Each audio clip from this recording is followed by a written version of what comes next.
All ಖೈದಾನು register ಆಗಿಲ್ಲ, Lashkar A Toiba register ಆಗಿಲ್ಲ, ICIC register ಆಗಿಲ್ಲ, ಸಿಮಿ ರಿಜಿಸ್ಟರ್ ಆಗಿಲ್ಲ, RSS ರಿಜಿಸ್ಟರ್ ಆಗಿಲ್ಲ.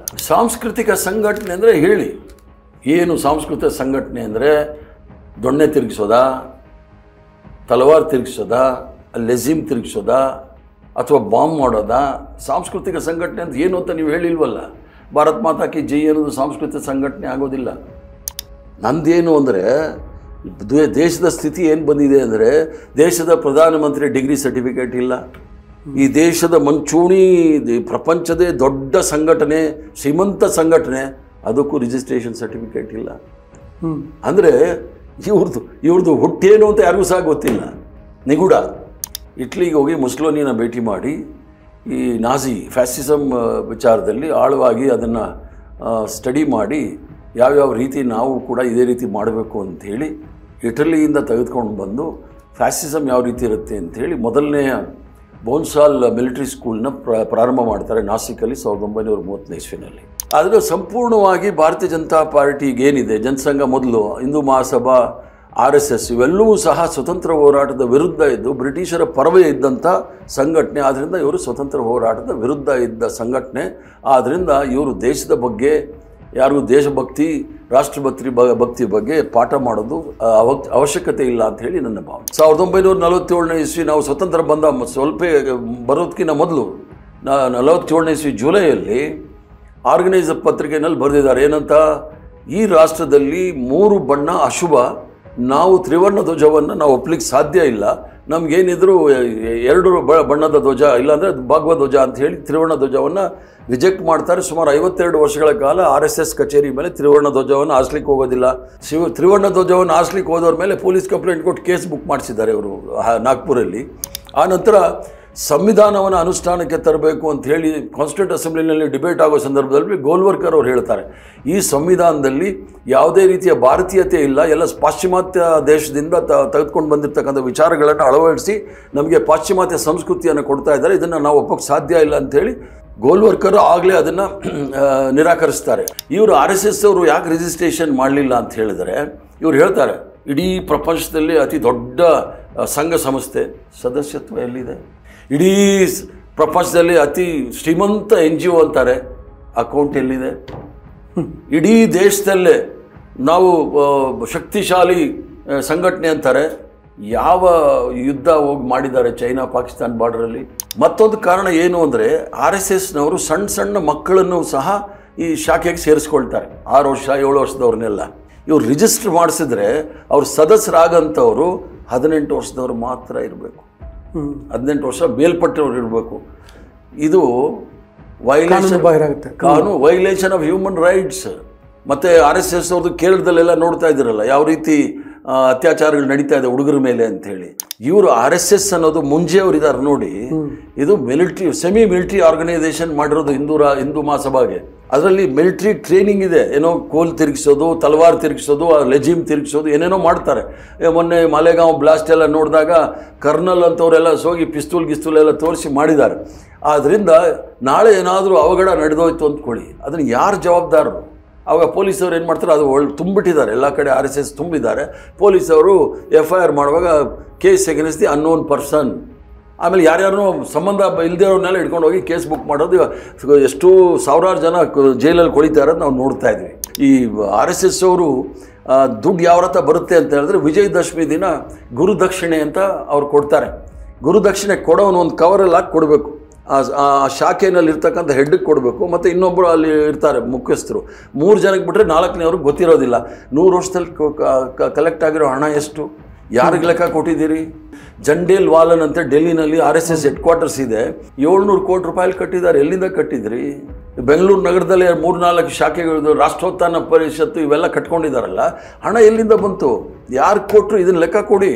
ನಮಸ್ಕಾರ, ವಾರ್ತಾ ಭಾರತೀಯ ವೀಕ್ಷಕರಿಗೆ RSS ಸರಣಿ ಕಾರ್ಯಕ್ರಮಕ್ಕೆ ಸ್ವಾಗತ. ನಾನು ಧರಣೀಶ್ ಬೂಕನಕೆರೆ. RSS ರಾಷ್ಟ್ರ ವಿರೋಧಿ ಅಂತ ಕಾಂಗ್ರೆಸ್ ನಾಯಕರು ಜೋರು ದನಿಯಲ್ಲಿ ಹೇಳ್ತಾ ಇರ್ತಾರೆ. ಹೊರಗಡೆ ಕೂಡ RSS ಅನ್ನೋದು ಈ ದೇಶದ ವಿರೋಧಿ, ಈ ದೇಶದ ಸಂವಿಧಾನವನ್ನು ಒಪ್ಪಿಲ್ಲದೆ ಇರುವಂತಹ ಒಂದು ಸಂಸ್ಥೆ ಅಂತೇಳಿ ಚರ್ಚೆ ಆಗ್ತಿದೆ. ಹಾಗಿದ್ರೆ RSS ಯಾವ ರೀತಿ ರಾಷ್ಟ್ರ ವಿರೋಧಿ? ಯಾವ ರೀತಿ ಸಂವಿಧಾನಕ್ಕೆ ಅಪಚಾರವನ್ನು ಎಸಗ್ತಾ ಇದೆ ಅನ್ನೋದ್ರ ಬಗ್ಗೆ ಚರ್ಚೆ ಆಗಲೇಬೇಕಲ್ಲ. ಅದ್ರ ಬಗ್ಗೆ ಚರ್ಚೆ ಮಾಡಲಿಕ್ಕೆ ನಮ್ಮ ಜೊತೆಗೆ ವಿಧಾನ ಪರಿಷತ್ ಸದಸ್ಯರು, ಕಾಂಗ್ರೆಸ್ನ ಹಿರಿಯ ನಾಯಕರು ಆದಂತಹ BK ಹರಿಪ್ರಸಾದ್ ಅವರು ಇದ್ದಾರೆ. ನಾನು ಅವ್ರ ಜೊತೆ ಚರ್ಚೆ ಮಾಡ್ತೀನಿ. ಅದಕ್ಕೆ ಮೊದಲು ನಿಮಗೆ ರಿಕ್ವೆಸ್ಟ್ ಮಾಡ್ತೀನಿ, ನೀವಿನ್ನೂ ವಾರ್ತಾ ಭಾರತಿಯನ್ನು ಸಬ್ಸ್ಕ್ರೈಬ್ ಮಾಡಿಲ್ಲ ಅಂದರೆ ದಯವಿಟ್ಟು ಸಬ್ಸ್ಕ್ರೈಬ್ ಮಾಡಿ, ಲೈಕ್ ಮಾಡಿ, ಶೇರ್ ಮಾಡಿ ಮತ್ತು ಬೆಲ್ ಬಟನನ್ನು ಪ್ರೆಸ್ ಮಾಡಿ. ಈಗ ಹರಿಪ್ರಸಾದ್ ಅವರ ಜೊತೆಗಿನ ಮಾತುಕತೆಯನ್ನು ಶುರು ಮಾಡ್ತೀನಿ. ಸರ್, ಕಾರ್ಯಕ್ರಮಕ್ಕೆ ಸ್ವಾಗತ. ನಿಮ್ಮ ಪ್ರಕಾರ RSS ಹೇಗೆ ರಾಷ್ಟ್ರ ವಿರೋಧಿ? ಈಗ ರಾಷ್ಟ್ರೀಯ ಸ್ವಯಂ ಸೇವಕ ಅಂತಕ್ಕಂಥ ಒಂದು ಸಂಘಟನೆ ಭಾರತ ದೇಶದಲ್ಲಿ 1925ನೇ ಇಸ್ವಿಯಲ್ಲಿ ಜನ್ಮ ತಾಳಿತು. ಅದರ ಸಂಸ್ಥಾಪಕರಾದಂಥ ಬಲಿರಾಮ್ ಕೇಶವ್ ಭಾಗವತ್ ಅವರು ಏನಿದ್ದಾರೆ, ಹೆಡ್ಗೇವಾರ್ ಅವರು ಅದನ್ನು ಸ್ಥಾಪನೆ ಮಾಡೋ ಸಂದರ್ಭದಲ್ಲಿ ಅದಕ್ಕಿಂತ ಮೊದಲು ನಾಗ್ಪುರ ಜಿಲ್ಲಾ ಕಾಂಗ್ರೆಸ್ ಕಮಿಟಿಯ ಪ್ರಧಾನ ಕಾರ್ಯದರ್ಶಿಗಳಾಗಿದ್ದರು. ಹಿಂದೂಸ್ತಾನಿ ಸೇವಾದಳದಲ್ಲಿ ಅವರು ಸಹ ಸಕ್ರಿಯವಾಗಿದ್ದರು. ಮಹಾತ್ಮ ಗಾಂಧಿ ಅವರು ಟರ್ಕಿಯಲ್ಲಿ ನಡೆದಂಥ ಒಂದು ಬ್ರಿಟಿಷರ ದಬ್ಬಾಳಿಕೆ ವಿರುದ್ಧ ಇಲ್ಲಿರ್ತಕ್ಕಂಥ ಅಲ್ಪಸಂಖ್ಯಾತರು ಬ್ರಿಟಿಷರ ವಿರುದ್ಧ ಹೋರಾಟ ಮಾಡೋ ಸಂದರ್ಭದಲ್ಲಿ ಕಾಂಗ್ರೆಸ್ ಪಕ್ಷ ಸ್ತಬ್ಧವಾಗಿದ್ದದನ್ನು ನೋಡಿ ಅವರು ಸಹ ಸುಮ್ಮನಿದ್ದ ಸಂದರ್ಭದಲ್ಲಿ ಮಹಾತ್ಮ ಗಾಂಧಿಯವರು ಖಿಲಾಫತ್ ಮೂಮೆಂಟ್ ಅಂತೇಳಿ ಮಾಡಿ ಹಿಂದೂ ಮತ್ತು ಮುಸಲ್ಮಾನರ ಏಕತೆಗೆ ಶ್ರಮವಹಿಸ್ತಾರೆ. ಆ ಸಂದರ್ಭದಲ್ಲಿ ಖಿಲಾಫತ್ ಮೂಮೆಂಟಲ್ಲಿ ಹೆಡ್ಗೇವಾರ್ ಇರ್ತಾರೆ. ಆ ನಂತರ ಅವರು ಜೈಲ್ಗೂ ಸಹ ಹೋಗ್ತಾರೆ. ಆ ಮೂಮೆಂಟಲ್ಲಿ ಜೈಲ್ಗೆ ಹೋದ ನಂತರ ಅವರು ಲಕ್ನೋದಲ್ಲಿ ಪ್ರತಿಯೊಬ್ಬ ಯಾರ್ಯಾರು ಜೈಲಲ್ಲಿದ್ದರೂ ಅವ್ರನ್ನ ಮನವೊಲಿಸ್ಲಿಕ್ಕೆ ಪ್ರಯತ್ನ ಮಾಡ್ತಾರೆ. ನಾವು ಈ ವಿಚಾರದಲ್ಲಿ ಸ್ವಲ್ಪ ದೂರ ಆಗೋದು ಒಳ್ಳೆಯದು, ನಾವು ಹಿಂದೂ ರಾಷ್ಟ್ರ ಮಾಡಬೇಕು, ನಮ್ಮದೇ ಆದ ರಾಷ್ಟ್ರ ಮಾಡಬೇಕು ಅನ್ನೋ ಉದ್ದೇಶದಿಂದ ಭಾಳಷ್ಟು ಜನಲ್ಲಿ ಮನವೊಲಿಸ್ಲಿಕ್ಕೆ ಪ್ರಯತ್ನ ಮಾಡ್ತಾರೆ. ಅದು ಆಗೋದಿಲ್ಲ. 1923ರಲ್ಲಿ ಕಾಂಗ್ರೆಸ್ ಪಕ್ಷದಲ್ಲಿ ಹಿಂದೂಸ್ತಾನಿ ಸೇವಾದಳದಿಂದ ಸಿಡಿದದ್ದು ನಮ್ಮ ಹರ್ಡೀಕರ್ ಸಾಹೇಬರು ಕಾಂಗ್ರೆಸ್ ಸೇವಾದಳವನ್ನು ಪ್ರಾರಂಭ ಮಾಡ್ತಾರೆ. ಕಾಂಗ್ರೆಸ್ ಸೇವಾದಳವ್ರು ಮಾಡಿದ್ಮೇಲೆ ಇವರು ಹಿಂದೂಸ್ತಾನಿ ಸೇವಾದಳದಿಂದ ಹೊರಗಡೆ ಬಂದು ಹೆಡ್ಗೇವಾರ್ ಅವರು ರಾಷ್ಟ್ರೀಯ ಸ್ವಯಂ ಸೇವಕ ಸಂಘ ಅಂಥೇಳಿ ಪೂನಾದಲ್ಲಿ 5 ಜನ ಇಟ್ಕೊಂಡು ಇವರು ಮಾಡ್ತಾರೆ. 5 ಜನ ಸದಸ್ಯರು ಇಟ್ಕೊಂಡು ಅವ್ರು ಪ್ರಾರಂಭ ಮಾಡಿದಾಗ ಇವ್ರಿಗೆ ಪ್ರೇರಣೆ ಯಾರಿದ್ದರು ಅಂದರೆ ಇಬ್ಬರು, ಒಬ್ಬರು ಸಾವರ್ಕರ್ ಅವರು ಮತ್ತು ಮುಂಜೆ ಅವರು. BS ಮುಂಜೆ ಅವರು ಅವರಿಗೆ ಪ್ರೇರೇಪಣೆ ಎಲ್ಲಿಂದ ಬಂತು ಅಂದರೆ 1900 ಭಾಳಷ್ಟು ಹಿಂದೆಯೇ ಅವರು ಇಟ್ಲಿಗೆ ಹೋಗ್ತಾರೆ. ಇಟ್ಲಿಗೆ ಹೋಗಿ ಮುಸ್ಸೋಲಿನಿನ ಭೇಟಿ ಮಾಡಿ ಈ ಫ್ಯಾಸಿಸಮ್ ವಿಚಾರದಲ್ಲಿ ಆಳವಾಗಿ ಅದನ್ನು ಸ್ಟಡಿ ಮಾಡಿ ಯಾವ್ಯಾವ ರೀತಿ ನಾವು ಕೂಡ ಇದೇ ರೀತಿ ಮಾಡಬೇಕು ಅಂಥೇಳಿ ಇಟಲಿಯಿಂದ ತೆಗೆದುಕೊಂಡು ಬಂದು ಫ್ಯಾಸಿಸಮ್ ಯಾವ ರೀತಿ ಇರುತ್ತೆ ಅಂಥೇಳಿ ಮೊದಲನೆಯ ಬೋನ್ಸಾಲ್ ಮಿಲಿಟರಿ ಸ್ಕೂಲ್ನ ಪ್ರಾರಂಭ ಮಾಡ್ತಾರೆ ನಾಸಿಕಲ್ಲಿ 1930ನೇ ಇಸ್ವಿನಲ್ಲಿ. ಇವರ ಉದ್ದೇಶ ಹಿಂದೂ ರಾಷ್ಟ್ರ ಮಾಡಬೇಕು ಅನ್ನೋದೇ ವಿನಃ ಭಾರತ ದೇಶಕ್ಕೆ ಸ್ವತಂತ್ರಕ್ಕೆ ಹೋರಾಟ ಮಾಡಬೇಕು ಅನ್ನೋದು ಏನು ಪ್ರಾರಂಭದಿಂದಲೂ ಸಹ ಇರಲಿಲ್ಲ. ಆ ನಂತರ ನೀವು ಸರಣಿ ವಿಚಾರಗಳನ್ನು ನೋಡಿದಾಗ ಸಾವರ್ಕರ್ ಅವರು 1906-07ರಲ್ಲಿ ನಾಸಿಕ್ ಡಿಸ್ಟ್ರಿಕ್ಟ್ ಕಲೆಕ್ಟರ್ನ ಕೊಲೆ ಆದಮೇಲೆ ಅವ್ರಿಗೆ 10 ವರ್ಷಗಳ ಕಾಲ ಜೀವಾವಧಿ ಶಿಕ್ಷೆ ಆದಾಗ ಅವ್ರಿಗೆ ಕಾಲಪಾನಿನಲ್ಲಿ ಹಾಕ್ತಾರೆ, ಅಂಡಮಾನ್ಗೆ ಹಾಕೋ ಸಂದರ್ಭದಲ್ಲಿ. ತದನಂತರ ಸುಮಾರು 4-5 ಕ್ಷಮಾಪಣೆ ಪತ್ರವನ್ನು ಬರೆದು ಹೊರಗಡೆ ಬರ್ತಾರೆ. ಅಲ್ಲಿ ತನಕ ಅವರು ಸಹ ಬ್ರಿಟಿಷರ ವಿರುದ್ಧ ಇದ್ದರು. ಯಾವ ಕಾರಣಕ್ಕೆ ಅನ್ನೋದು ಅದು ಇನ್ನೂ ಸರಿಯಾಗಿ ತಿಳ್ಕೊಂಡಿರತಕ್ಕಂಥ ವಿಚಾರ ಅಲ್ಲ. ಹೊರಗಡೆ ಬಂದ ತಕ್ಷಣ ಅವರು ಬ್ರಿಟಿಷರ ಪೆನ್ಷನ್ನಲ್ಲಿ ಜೀವನ ಮಾಡ್ತಾರೆ. ನಾಸಿಕ್ ಬಿಟ್ಟು ಹೊರಗಡೆ ಬರೋ ಪರಿಸ್ಥಿತಿನಲ್ಲಿ ಇರಲಿಲ್ಲ. ಹೆಡ್ಗೇವಾರ್ ಅವರು ಸಾವರ್ಕರ್ ಅವರ ಹಿಂದೂ ರಾಷ್ಟ್ರದಿಂದ ಪ್ರೇರಿತಗೊಂಡು, ಮುಂಜೆ ಅವರ ಫ್ಯಾಸಿಸಮಿಂದ ಪ್ರೇರಿತಗೊಂಡು ಇದನ್ನು ಪ್ರಾರಂಭ ಮಾಡ್ತಾರೆ. ಈ ರಾಷ್ಟ್ರ ಹಿಂದೂಗಳ ರಾಷ್ಟ್ರ ಆಗಬೇಕು ಅಂಥೇಳಿ ಇಡೀ ಕಾಂಗ್ರೆಸ್ ಪಕ್ಷ ಅಂದರೆ ಹ್ಯೂಮ್ರವರು ಕಾಂಗ್ರೆಸ್ ಪಕ್ಷವನ್ನು ಮಾಡಿದಾಗ ಅದು ಇಂಡಿಯನ್ ನ್ಯಾಷನಲಿಸಮ್ ಅಂತ ಭಾರತೀಯ ರಾಷ್ಟ್ರೀಯತೆ ವಿಚಾರದಲ್ಲಿ ಅವರು ಸ್ಥಾಪನೆ ಮಾಡಿ ಈ ದೇಶದ ಜನಕ್ಕೆ ಕೊಡ್ತಾರೆ. ಆದರೆ ಸಾವರ್ಕರ್ ಅವರು ಮತ್ತು ಹೆಡ್ಗೇವಾರ್ ಅವರು ಮಾಡುವಾಗ ಇದು ಒಂದು ಧಾರ್ಮಿಕ ಭಾವನೆಯನ್ನು ಕೆಲಸ್ತಕ್ಕಂಥ ಹಿಂದುತ್ವದ ರಾಜಕಾರಣವನ್ನು ಮಾಡಲಿಕ್ಕೆ ಇವರು RSSನ ಸ್ಥಾಪನೆ ಮಾಡ್ತಾರೆ. ಇವರು ಧಾರ್ಮಿಕ ರಾಷ್ಟ್ರೀಯತೆ ಬಗ್ಗೆ ಮಾತಾಡ್ತಕ್ಕಂಥ ಜನ. ಯಾವಾಗ ಕೋಮುವಾದಿ ರಾಜಕಾರಣ ಬರುತ್ತೆ ಆವಾಗ ಕೆಲವು ಕಪಿಮುಷ್ಟಿಯಲ್ಲಿರ್ತಕ್ಕಂಥ ಜನಗಳಿಗೆ ಮಾತ್ರ ಅನುಕೂಲ ಆಗುತ್ತೆ. ಪ್ರತಿಯೊಬ್ಬ ರಾಷ್ಟ್ರದಲ್ಲಿರ್ತಕ್ಕಂಥ ನಾಗರಿಕನಿಗೆ ಯಾವುದೇ ರೀತಿಯ ಅನುಭವ ಇದು ಸಹಾಯ ಆಗದೇ ಇರತಕ್ಕಂಥದ್ದು. ಸ್ವತಂತ್ರ ಹೋರಾಟದಲ್ಲಿ 1917-18ರಲ್ಲಿ ಮಹಾತ್ಮ ಗಾಂಧಿಯವರು ಪಶ್ಚಿಮ ಬಿಹಾರಲ್ಲಿ ಚಂಪಾರಣ್ ಅಂತಿದೆ, ಪಶ್ಚಿಮ ಚಂಪಾರಣ್, ಅಲ್ಲಿ ನೀಲಿ ಬೆಳೆಗಾರರ ರೈತರ ಪರ ಹೋರಾಟ ಮಾಡಲಿಕ್ಕೆ ಅಲ್ಲಿ ಹೋಗ್ತಾರೆ. ಆ ಸಂದರ್ಭದಲ್ಲೂ ಸಹ RSS ಅವರು ಏನು ಬೆಂಬಲ ಕೊಡೋದಿಲ್ಲ. ನೆಹರು ಅವ್ರು ಯಾಕೆ ಮಾಡಿದ್ರು ಅಂದರೆ ಆಗ ಕಾಂಗ್ರೆಸ್ 1885ನೇ ಇಸ್ವಿಯಲ್ಲಿ ಸ್ಥಾಪನೆ ಆದಾಗ ಅಲ್ಲಿ 72 ಜನ ಇದ್ದರು. ಅವ್ರ ಕೆಲಸ ಏನಿತ್ತು ಅಂದರೆ ಬ್ರಿಟಿಷರಿಗೆ ಹೋಗಿ ಆವೇದನೆಗಳನ್ನ ಅಂದರೆ ಮೆಮೊರಾಂಡಮ್ ಕೊಡೋದು, ಕರಪತ್ರಗಳನ್ನ ಕೊಡೋದು, ಇದೇ ಕೆಲಸ ಆಗಿತ್ತು. ಇದನ್ನು ತಪ್ಪಿಸ್ಕೊಳ್ಳೋಕ್ಕೋಸ್ಕರ ಇದರಲ್ಲಿ ಈ ಒಂದು 78 ಜನ ಇಟ್ಕೊಂಡು ಸ್ವತಂತ್ರ ಹೋರಾಟ ಮಾಡೋಕ್ಕಾಗೋದು. ಅಷ್ಟರೊಳಗಡೆ ಲೋಕಮಾನ್ಯ ತಿಲಕ್, ಬಾಲ್ ಗಂಗಾಧರ್ ತಿಲಕ್, ಲೋಕಮಾನ್ಯ ಗೋಖಲೆ ಇವರೆಲ್ಲರೂ ಸಹ, ಲಾಲಾ ಲಜಪತ್ ರಾಯ್ ಇವರೆಲ್ಲರೂ ಸಹ ಸ್ವತಂತ್ರ ಹೋರಾಟದಲ್ಲಿ ಹಿಂದೂ ಮಹಾಸಭಾದಿಂದ ಬಂದಿದ್ದರು. ಆದರೆ ಅದು ಸಕ್ರಿಯವಾಗಿ ಅದನ್ನು ಯಾವ ರೀತಿ ಅದನ್ನು ಮುಂದೆ ತೆಗೆದುಕೊಂಡು ಹೋಗಬೇಕು ಅನ್ನೋದು ಅವ್ರಿಗೆ ಗೊತ್ತಾಗ್ತಾ ಇಲ್ಲ. ಹಿಂದೂ ರಾಷ್ಟ್ರದ ಬಗ್ಗೆ ಅವ್ರಿಗೆ ಹೆಚ್ಚಿನ ಗಮನ ಇತ್ತೇವನ್ನ ರಾಷ್ಟ್ರಕ್ಕೆ ಸ್ವತಂತ್ರ ಸಿಗಬೇಕು ಅನ್ನೋ ವಿಚಾರ ಏನೂ ಇರಲಿಲ್ಲ. ಆ ಸಂದರ್ಭದಲ್ಲಿ ಗಾಂಧಿಯವರು 72 ಜನ ಈ ಬ್ರಿಟಿಷರಿಗೆ ಕೇವಲ ಆವೇದನೆಗಳನ್ನ ಕೊಡಲಿಕ್ಕೆ ಹೋದಾಗ ನಮಗೇನು ಸಾಧನೆ ಆಗೋದಿಲ್ಲ ಅಂತ ರೈತರನ್ನ, ದಲಿತರನ್ನ, ಮಹಿಳೆಯರನ್ನ ಕಾಂಗ್ರೆಸ್ ಪಕ್ಷಕ್ಕೆ ಜೋಡಿಸ್ಲಿಕ್ಕೋಸ್ಕರ ಇವೆಲ್ಲ ಆಂದೋಲನವನ್ನು ಮಾಡ್ತಾರೆ. ಆನಂತರ 1921 ಇಸ್ವಿನಲ್ಲಿ 2021ರಲ್ಲಿ ಅಸಹಕಾರ ಚಳವಳಿ ಆಗುತ್ತೆ. ಬ್ರಿಟಿಷರ ಜೊತೆ ಯಾವುದೇ ರೀತಿಯ ಸಹಕಾರ ಕೊಡಬಾರ್ದು ಅಂಥೇಳಿ, ಮತ್ತು ಅದಕ್ಕೂ ಸಹ ಯಾವುದೇ ರೀತಿಯ ಸಹಕಾರ RSS ಇಂದ ಬರೋದಿಲ್ಲ, ಹಿಂದೂ ಮಹಾಸಭಾದಿಂದ ಬರೋದಿಲ್ಲ. ತದನಂತರ 1930 ಇಸ್ವಿನಲ್ಲಿ ಉಪ್ಪಿನ ಸತ್ಯಾಗ್ರಹ ಆಗುತ್ತೆ. ಅದಕ್ಕೂ ಸಹ ಯಾವುದೇ ರೀತಿಯ ಸಹಕಾರ ಈ ಎರಡೂ ಸಂಘಟನೆಗಳಿಂದಲೂ ಸಹ ಸಿಕ್ಕೋದಿಲ್ಲ. ಇವೆಲ್ಲ ಭಾಳ ಪ್ರಮುಖವಾದ ಘಟನೆಗಳು, ಸ್ವತಂತ್ರ ಹೋರಾಟದ ಘಟನೆಗಳು. ಅದ ನಂತರ 1942 ಇಸ್ವಿಯಲ್ಲಿ ಮಹಾತ್ಮ ಗಾಂಧಿಯವರು ಮಾಡು ಇಲ್ಲ ಮಡಿ ಅಂಥೇಳಿ, ಡೂ ಆರ್ ಡೈ ಅಂಥೇಳಿ, ಬ್ರಿಟಿಷರೇ ಭಾರತವನ್ನು ಬಿಟ್ಟು ತೊಲಗಿ ಅಂಥೇಳಿ ಕರೆ ಕೊಟ್ಟಾಗ ಶ್ಯಾಮಾ ಪ್ರಸಾದ್ ಮುಖರ್ಜಿಯವರು ಬೆಂಗಾಲ್ ಮುಖ್ಯಮಂತ್ರಿಗಳಿಗೆ ವೈಸ್ರಾಯಲ್ಗೆ ಬರೀತಾರೆ. ಅಲ್ಲಿ ಈ ಒಂದು ಕ್ವಿಟ್ ಇಂಡಿಯಾ ಮೂಮೆಂಟ್ ಏನು, ಇವರು ಭಾರತ ಬಿಟ್ಟು ತೊಲಗಿ ಅಂತ ಹೇಳ್ತಾರೆ, ಇದನ್ನು ನೀವು ದಮನಗೊಳಿಸಬೇಕು, ಇದನ್ನು ಕ್ರಶ್ ಮಾಡಬೇಕು, ಇದಕ್ಕೆ ಏನು ಬೇಕಾದರೂ ಕ್ರಮ ತೆಗೆದುಕೊಳ್ಳಿ, ನಾವು ನಿಮ್ಮ ಜೊತೆ ಇದ್ದೀವಿ ಅಂತೇಳಿ ಅವ್ರು ಪತ್ರ ಬರೀತಾರೆ. ಇವತ್ತು ಸಹ ಪತ್ರ ಆರ್ಕೈವಲ್ಸಲ್ಲಿದೆ. ಆದ್ದರಿಂದ ಅದರಲ್ಲೂ ಸಹ ಅಟಲ್ ಬಿಹಾರಿ ವಾಜಪೇಯಿರವರು ಆ ಒಂದು ಸಂದರ್ಭದಲ್ಲಿ ಗ್ವಾಲಿಯರ್ ಹತ್ರ ಬಕ್ತೇಶ್ವರ್ ಅಂತ ಊರಿದೆ, ಅಲ್ಲಿ ಪೊಲೀಸವರು ಅರೆಸ್ಟ್ ಮಾಡ್ತಾರೆ ಅವ್ರಿಗೆ. ಸಾಯಂಕಾಲ ಮ್ಯಾಜಿಸ್ಟ್ರೇಟ್ರ ಮುಂದೆ ಪ್ರೊಡ್ಯೂಸ್ ಮಾಡುವಾಗ, ಮಹಾಸ್ವಾಮಿಗಳೇ ನನಗೆ ಗೊತ್ತಿರಲಿಲ್ಲ, ಜನ ಸೇರಿದ್ರು, ಏನೋ ತಮಾಷೆ ನಡೀತಾ ಅಂತ ಹೋದರೆ ಪೊಲೀಸರು ಹಿಡ್ಕೊಂಬಂದುಬಿಟ್ಟಿದ್ದಾರೆ, ನನಗೂ ಕ್ವಿಟ್ ಇಂಡಿಯಾ ಮೂಮೆಂಟ್ಗೂ ಏನೂ ಸಂಬಂಧ ಇಲ್ಲ ಅಂತ ಬರ್ಕೊಟ್ಟಿದ್ದಾರೆ. ಫ್ರಂಟ್ ಲೈನಲ್ಲಿ ಈ ಮ್ಯಾಗಝೈನಲ್ಲಿ 1994 ಇಸ್ವಿನಲ್ಲಿ ಇದು ಬಂದಿತ್ತು. ಅದಂತನೂ ಸಹ ಕಾಪಿ ಇದೆ. ಆದರೆ ಸಂಪೂರ್ಣವಾಗಿ ಭಾರತೀಯ ಜನತಾ ಪಾರ್ಟಿಗೆ ಏನಿದೆ, ಜನಸಂಘ ಮೊದಲು, ಹಿಂದೂ ಮಹಾಸಭಾ, RSS ಇವೆಲ್ಲವೂ ಸಹ ಸ್ವತಂತ್ರ ಹೋರಾಟದ ವಿರುದ್ಧ ಇದ್ದು ಬ್ರಿಟಿಷರ ಪರವೇ ಇದ್ದಂಥ ಸಂಘಟನೆ. ಆದ್ದರಿಂದ ಇವರು ಸ್ವತಂತ್ರ ಹೋರಾಟದ ವಿರುದ್ಧ ಇದ್ದ ಸಂಘಟನೆ. ಆದ್ದರಿಂದ ಇವರು ದೇಶದ ಬಗ್ಗೆ, ಯಾರಿಗೂ ದೇಶಭಕ್ತಿ, ಭಕ್ತಿ ಬಗ್ಗೆ ಪಾಠ ಮಾಡೋದು ಅವಶ್ಯಕತೆ ಇಲ್ಲ ಅಂತ ಹೇಳಿ ನನ್ನ ಭಾವನೆ. ಈಗ ನೀವು ಇನ್ನೊಂದು ಮಾತಾಡ್ತಿರ್ತೀರಿ, ಏನಂದರೆ RSS ಈ ದೇಶದ ಯುವಕರನ್ನು ದಾರಿ ತಪ್ಪಿಸ್ತಾ ಇದೆ ಅಂತ. ಸೊ ಯಾವ ರೀತಿ ದಾರಿ ತಪ್ಪಿಸ್ತಿದೆ ಈಗ RSS ನೋಡಿ, ಈ ದೇಶ ಕಟ್ಟೋ ಸಂದರ್ಭದಲ್ಲಿ ಈ ದೇಶದಲ್ಲಿ ಸುಮಾರು 562 ರಾಜ ಮಹಾರಾಜರಿದ್ದರು. 562 ರಾಜ ಮಹಾರಾಜರನ್ನೆಲ್ಲ ಸೇರಿ ಈ ಭಾರತದ ಪರಿಕಲ್ಪನೆ ಕೊಟ್ಟಿರ್ತಕ್ಕಂಥದ್ದು ಮಹಾತ್ಮ ಗಾಂಧಿಯವರು. ಭಾರತ ದೇಶವನ್ನು ನಮ್ಮ ಯುವಕರ ಕೈಲಿ ಕೊಟ್ಟಿದ್ದಾರೆ. ಇದನ್ನು ಮುಂದೆ ನಡೆಸ್ಕೊಂಡು ಸ್ವತಂತ್ರ ಭಾರತದಲ್ಲಿ ಪ್ರತಿಯೊಬ್ಬನಿಗೂ ಸಹ ಹಕ್ಕಿದೆ ಅಂತೇಳಿ ಪ್ರಜಾಪ್ರಭುತ್ವ ನಡೆಸಲಿಕ್ಕೋಸ್ಕರ ಸಂವಿಧಾನ, ಈ ದೇಶದ ಒಂದು ದೊಡ್ಡ ಗುರುತು ಏನು, ಐಡೆಂಟಿಟಿ ಏನು ಅಂತಂದರೆ ತ್ರಿವರ್ಣ ಧ್ವಜವನ್ನು ನಮಗೆ ಕೊಟ್ಟು, ಭಾಳ ಇವೆಲ್ಲ ಸ್ವತಂತ್ರ ಹೋರಾಟದಲ್ಲಿ ಹೊರಹೊಮ್ಮಿರ್ತಕ್ಕಂಥ ವಿಚಾರಗಳು. ಯುವಕರಿಗೆ ಕೊಟ್ಬಿಟ್ಟು ಈ ದೇಶವನ್ನು ಕಟ್ಟಲಿಕ್ಕೆ, ನಿಮ್ಮ ಭವಿಷ್ಯವನ್ನು ರೂಪಿಸಿಕೊಳ್ಳಲಿಕ್ಕೆ ನಾವು ಈ ಒಂದು ಸ್ವತಂತ್ರ ಭಾರತವನ್ನು ನಿಮ್ಮ ಕೈಯಲ್ಲಿ ಕೊಟ್ಟಿದ್ದೀವಿ ಅಂತ ಮಾಡಿದ್ದಾರೆ. ಆದರೆ ಎಲ್ಲ ರಾಷ್ಟ್ರೀಯ ಸ್ವಯಂ ಸೇವಕ ಸಂಘದವರು ಈ ದೇಶದ ಏನೊಂದು ಗುರುತು, ಚಿಹ್ನೆ, ಇಡೀ ಪ್ರಪಂಚದಲ್ಲಿ ಗೊತ್ತಿರ್ತಕ್ಕಂಥ ತ್ರಿವರ್ಣ ಧ್ವಜ, ಅದರ ವಿರುದ್ಧ ಇದ್ದಾರೆ.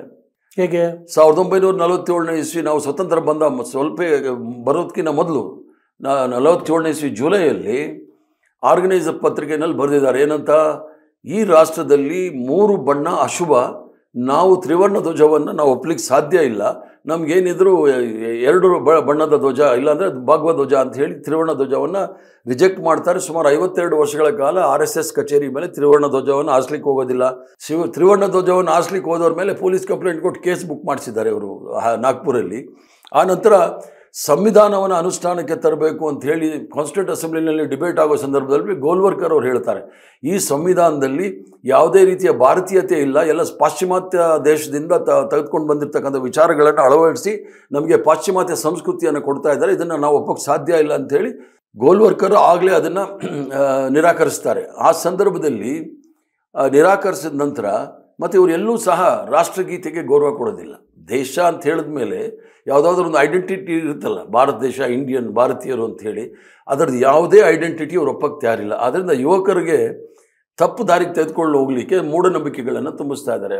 ಪಂಡಿತ್ ಜವಾಹರ್ಲಾಲ್ ನೆಹರೂರವರು ಮಾತಾಡೋ ಸಂದರ್ಭದಲ್ಲಿ ವೈಚಾರಿಕತೆ ಮತ್ತು ವೈಜ್ಞಾನಿಕ ಮನೋಭಾವವನ್ನು ಬೆಳೆಸ್ಕೊಳ್ಬೇಕು ಯುವಕರು. ಅದರ ಮೂಲಕ ಈ ರಾಷ್ಟ್ರದ ಅಭಿವೃದ್ಧಿ ಆಗುತ್ತೆ ಅಂತೇಳಿ ಭಾಳ ಸ್ಪಷ್ಟವಾಗಿ ಪಂಚವಾರ್ಷಿಕ ಯೋಜನೆಯ ಮೂಲಕ ಹಲವಾರು ಕಾರ್ಯಕ್ರಮಗಳನ್ನು ಈ ದೇಶದಲ್ಲಿ ಕೊಡ್ತಾರೆ. ಆಗ ನಾವು ಒಂದೊತ್ತು ಊಟದಲ್ಲಿ ಇರ್ತಕ್ಕಂಥ ಸಂದರ್ಭ 1947ನೇ ಇಸ್ವಿ 15 ಆಗಸ್ಟ್. ಆ ಸಂದರ್ಭದಲ್ಲಿ ಯುವಕರನ್ನ ಹಂತವಾಗಿ ಈ ಮಟ್ಟಕ್ಕೆ ಕಾಂಗ್ರೆಸ್ ಪಕ್ಷದ ಕಾರ್ಯಕ್ರಮದ ಮೂಲಕ ತೆಗೆದುಕೊಂಡು ಬಂದಿರ್ತಾರೆ. ಒಂದು ಕಡೆ RSS ಅವರು ಸುಭಾಷ್ ಚಂದ್ರ ಬೋಸ್ ಮತ್ತು ಸರ್ದಾರ್ ಪಟೇಲ್ನವ್ರನ್ನ ಉಪಯೋಗಿಸ್ತಾರೆ. ಸುಭಾಷ್ ಚಂದ್ರ ಬೋಸ್ ಅವರು ಭಾಳ ಸ್ಪಷ್ಟವಾಗಿ ಹೇಳ್ತಾರೆ. ಸುಭಾಷ್ ಚಂದ್ರ ಬೋಸ್ ಏನು ಹೇಳ್ತಾರೆ, Hindu Mahasabha as deployed sannyasis and sannyasins with tridents ಅಂದರೆ ತ್ರಿಶೂಲ in their hands to beg for votes at the very sight of trident and saffron robes. Hindu bow their heads in reverence by taking advantage of religion and discretion of the Hindu Mahasabha as installed an arena of politics. It is the duty of all Hindus to reject them ಅಂತ ಸುಭಾಷ್ ಚಂದ್ರ ಬೋಸ್ ಆಗಲೇ ಹೇಳ್ತಾರೆ.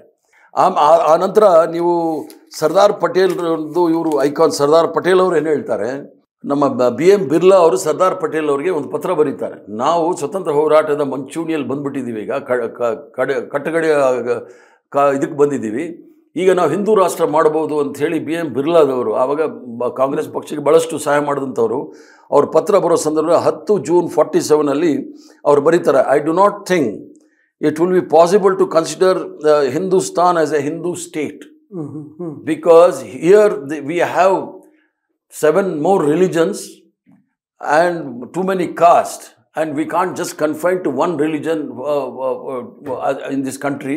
It should be a secular country ಅಂತೇಳಿ ಸರ್ದಾರ್ ಪಟೇಲ್ರವ್ರು ಬರೀತಾರೆ. ಇಷ್ಟಾದ್ರೂ ಕೂಡ ಇವರು ಕೋಮುವಾದದ ಮೂಲಕ ಈ ದೇಶದ ಸ್ವತಂತ್ರ, ಈ ದೇಶದ ಸಂವಿಧಾನ, ಈ ದೇಶದ ತ್ರಿವರ್ಣ ಧ್ವಜವನ್ನು ನಿರಾಕರಿಸಲಿಕ್ಕೆ ಪರೋಕ್ಷವಾಗಿ ಪ್ರಯತ್ನ ಮಾಡ್ತಾ ಇದ್ದಾರೆ. ಆದ್ದರಿಂದ ಇವರು ದೇಶಭಕ್ತರಲ್ಲ ಅಂತ ನಾನು ಹೇಳಕ್ಕೆ ಇಚ್ಛೆ ಬೀಳ್ತೇನೆ. ಸರಿ, ಈಗ ನೀವು ಇನ್ನೊಂದು ಆರೋಪ ಮಾಡ್ತಿದ್ದೀರಿ, RSS ನೋಂದಣಿ ಮಾಡಿಸಿಲ್ಲ. ಯಾಕೆ ನಿಮ್ಮ ಪ್ರಕಾರ ಯಾಕೆ ನೋಂದಣಿ ಮಾಡಿಸಿಲ್ಲ ಅವರು? ಈಗ RSS ಅವರು, ನಾನು ಮೊದಲಿಂದ ಹೇಳ್ತಾ ಇದ್ದೀನಿ, ಅದನ್ನು ಯಾರೂ ಸಹ ಅದನ್ನು ಭಾರತೀಯ ಜನತಾ ಪಾರ್ಟಿಯವರು ಕೌಂಟ್ರ್ ಮಾಡೋರು ಇಲ್ಲ ಮಾಡಿದ್ದೀವಿ ಅಂತ ಸುಳ್ಳು ಹೇಳೋರು. ಯಾಕಂದರೆ RSS ಅವರು ಸುಳ್ಳನ್ನ 100 ಸಲ ಹೇಳಿ ಸತ್ಯ ಅಂತ ನಂಬಿಸ್ಲಿಕ್ಕೆ ಪ್ರಯತ್ನ ಮಾಡ್ತಕ್ಕಂಥದ್ದು ಅದೊಂದು ಕುಟಿಲ ತಂತ್ರ ಅಂತ ಹೇಳಿದ್ರೆ ತಪ್ಪಾಗಲಾರ್ದು. ಇವರು RSS ಅವರು ಯಾಕೆ ರಿಜಿಸ್ಟ್ರೇಷನ್ ಮಾಡಲಿಲ್ಲ ಅಂತ ಹೇಳಿದರೆ, ಇವ್ರು ಹೇಳ್ತಾರೆ ಇಡೀ ಪ್ರಪಂಚದಲ್ಲಿ ಅತಿ ದೊಡ್ಡ ಸಂಘ ಸಂಸ್ಥೆ, ಸದಸ್ಯತ್ವ ಎಲ್ಲಿದೆ? ಇಡೀ ಪ್ರಪಂಚದಲ್ಲಿ ಅತಿ ಶ್ರೀಮಂತ NGO ಅಂತಾರೆ, ಅಕೌಂಟ್ ಎಲ್ಲಿದೆ? ಇಡೀ ದೇಶದಲ್ಲೇ ನಾವು ಶಕ್ತಿಶಾಲಿ ಸಂಘಟನೆ ಅಂತಾರೆ, ಯಾವ ಯುದ್ಧ ಹೋಗಿ ಮಾಡಿದ್ದಾರೆ ಚೈನಾ ಪಾಕಿಸ್ತಾನ ಬಾರ್ಡರಲ್ಲಿ? ಆದ್ದರಿಂದ ಮತ್ತೊಂದು ಕಾರಣ ಏನು ಅಂದರೆ, RSSನವರು ಸಣ್ಣ ಮಕ್ಕಳನ್ನು ಸಹ ಈ ಶಾಖೆಗೆ ಸೇರಿಸ್ಕೊಳ್ತಾರೆ, 6 ವರ್ಷ 7 ವರ್ಷದವ್ರನ್ನೆಲ್ಲ. ಇವ್ರು ರಿಜಿಸ್ಟರ್ ಮಾಡಿಸಿದ್ರೆ ಅವ್ರು ಸದಸ್ಯರಾಗಂಥವ್ರು 18 ವರ್ಷದವ್ರು ಮಾತ್ರ ಇರಬೇಕು, 18 ವರ್ಷ ಮೇಲ್ಪಟ್ಟವ್ರು ಇರಬೇಕು. ಇದು ವೈಲೇಷನ್ ಆಫ್ ಹ್ಯೂಮನ್ ರೈಟ್ಸ್. ಮತ್ತು RSS ಅವ್ರದ್ದು ಕೇರಳದಲ್ಲೆಲ್ಲ ನೋಡ್ತಾ ಇದ್ದೀರಲ್ಲ ಯಾವ ರೀತಿ ಅತ್ಯಾಚಾರಗಳು ನಡೀತಾ ಇದೆ ಹುಡುಗರ ಮೇಲೆ ಅಂಥೇಳಿ. ಆ ಮಕ್ಕಳ ಮೇಲೆ ಆ ಥರ ಆದರೆ ಏನಾಗುತ್ತೆ? ಆದ್ದರಿಂದ ರಿಜಿಸ್ಟರ್ಡ್ ಆರ್ಗನೈಸೇಷನ್ ಯಾಕೆ ಬೇಕು ಅಂದರೆ, ಯಾರೋ ಮಹಾನ್ ಭಾವರು ಮಾಜಿ ನ್ಯಾಯಾಧೀಶರು ಹೇಳ್ಬಿಟ್ರು ರಿಜಿಸ್ಟರ್ ಆಗಲೇ ಇದ್ರೆ ಆಗುತ್ತೆ ಅಂತ ಹೇಳಿ. ಇಂಥವರೆಲ್ಲ ಸಂವಿಧಾನವನ್ನು ವ್ಯಾಖ್ಯಾನ ಮಾಡೋದು ಇದು ಅಂದರೆ ಈ ದೇಶದ ಗತಿ ಏನಾಗುತ್ತೆ ಅನ್ನೋದು ನೋಡಬೇಕಾಗುತ್ತೆ ಮುಂದೆ. ರಿಜಿಸ್ಟ್ರೇಷನ್ ಯಾಕೆ ಬೇಕು ಅನ್ನೋದಿದ್ರೆ, ಈಗ ನಾವೊಂದು ಗಣೇಶ ಇಡ್ತೀವಿ, ಒಂದು ಅಸೋಸಿಯೇಷನ್ ಮಾಡ್ತೀವಿ ಅಂದರೆ ರಿಜಿಸ್ಟರ್ ಮಾಡ್ತೀವಿ. ದೇವಸ್ಥಾನಗಳು ಸರ್ಕಾರ ಮುಜರಾಯಿ ಇದ್ದರೆ ಮುಜರಾಯಿ ಡಿಪಾರ್ಟ್ಮೆಂಟ್ ರಿಜಿಸ್ಟರ್ ಆಗಿರುತ್ತೆ, ಖಾಸಗಿ ಇದ್ರೇನು ಸಹ ಮುಜರಾಯಿ ಡಿಪಾರ್ಟ್ಮೆಂಟಲ್ಲಿ ಇರುತ್ತೆ, ದಾಖಲೆಗಳಿರುತ್ತೆ. ಇದನ್ನು ಯಾರು ಜವಾಬ್ದಾರಿ, ಇದನ್ನು ಯಾರು ನೋಡ್ಕೊಳ್ತಾರೆ, ಇದು ಆಗು ಹೋಗುಗಳು ಯಾರು ನೋಡ್ಕೊಳ್ತಾರೆ ಅಂಥೇಳಿ. ನಾಳೆ ದಿನ ಇವರು RSS ಅನ್ನೋದು ಮುಂಜೆಯವರು ಇದ್ದಾರೆ ನೋಡಿ, ಇದು ಸೆಮಿ ಮಿಲಿಟರಿ ಆರ್ಗನೈಸೇಷನ್ ಮಾಡಿರೋದು ಹಿಂದೂ ಮಹಾಸಭಾಗೆ. ಅದರಲ್ಲಿ ಮಿಲಿಟರಿ ಟ್ರೈನಿಂಗ್ ಇದೆ, ಏನೋ ಕೋಲ್ ತಿರುಗಿಸೋದು, ತಲವಾರ್ ತಿರುಗಿಸೋದು, ಲೆಜಿಮ್ ತಿರುಗಿಸೋದು, ಏನೇನೋ ಮಾಡ್ತಾರೆ. ಮೊನ್ನೆ ಮಾಲೇಗಾಂವ್ ಬ್ಲಾಸ್ಟ್ ಎಲ್ಲ ನೋಡಿದಾಗ ಕರ್ನಲ್ ಅಂತವರೆಲ್ಲ ಹೋಗಿ ಪಿಸ್ತೂಲ್ ಎಲ್ಲ ತೋರಿಸಿ ಮಾಡಿದ್ದಾರೆ. ಆದ್ದರಿಂದ ನಾಳೆ ಏನಾದರೂ ಅವಘಡ ನಡೆದೋಯ್ತು ಅಂದ್ಕೊಳ್ಳಿ, ಅದನ್ನು ಯಾರು ಜವಾಬ್ದಾರರು? ಆವಾಗ ಪೊಲೀಸವ್ರು ಏನು ಮಾಡ್ತಾರೆ, ಅದು ತುಂಬಿಟ್ಟಿದ್ದಾರೆ, ಎಲ್ಲ ಕಡೆ RSS ತುಂಬಿದ್ದಾರೆ.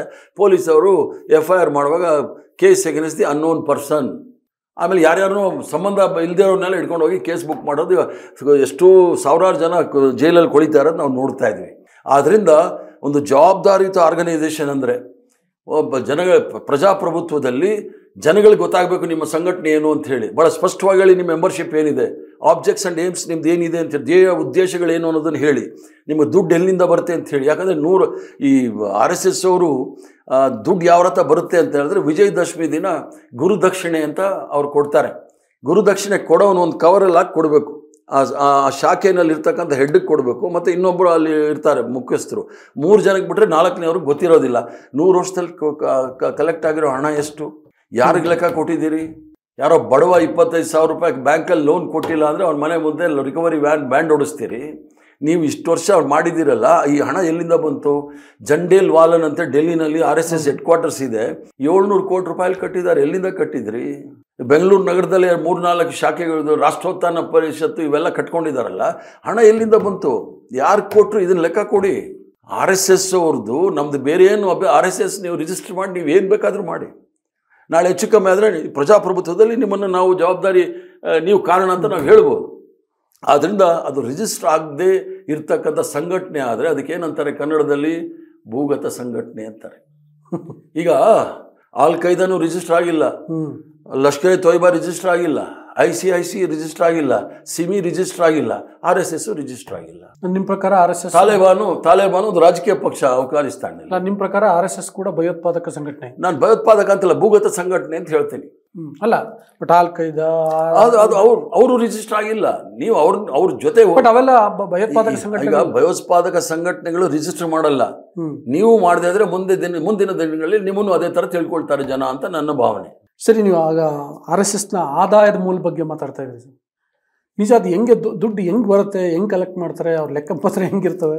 ಈಗ ನೀವು ಯಾಕೆ ಕೇಳ್ತಿದ್ದೀನಿ ಅಂದರೆ, ನೀವು RSS ಬಗ್ಗೆ ಭಾಳ ಕ್ರಿಟಿಕ್ ಆಗಿರ್ತೀರಿ, ಆದರೆ RSS ಬಗ್ಗೆ ಅಷ್ಟೇ ಓದ್ಕೊಂಡಿದ್ದೀರಿ ಅನ್ನೋ ಕಾರಣಕ್ಕೆ ಈ ಪ್ರಶ್ನೆ ಕೇಳಿ. ಈಗ RSS ಅನ್ನೋದು ಒಂದು ಕ್ರಿಯೇಟ್ ಮಾಡಿಟ್ಟಿದ್ದಾರೆ, ಮಿತ್. ಅದು ಒಂಥರ ಕ್ರಿಯೇಟ್ ಮಾಡಿ ಇಟ್ಕೊಂಡಿದ್ದಾರೆ, ಏನೋ ಭಾಳ ದೊಡ್ಡ ದೇಶಭಕ್ತಿ ಸಂಘಟನೆ ಅಂತ. ದೇಶಭಕ್ತಿ ಸಂಘಟನೆನೇ ಇಲ್ಲ. ಇದು ಒಂದು ವರ್ಗದ ಜನಗಳ ಹಿತಾಸಕ್ತಿಯನ್ನು ಕಾಪಾಡ್ತಕ್ಕಂಥ ಒಂದು ಸಂಘಟನೆ. ಅದರಲ್ಲಿ ಮೂರ್ಖರನ್ನಾಗಿ ಶೂದ್ರರನ್ನ, ದಲಿತರನ್ನ ಮಾಡಿದ್ದಾರೆ.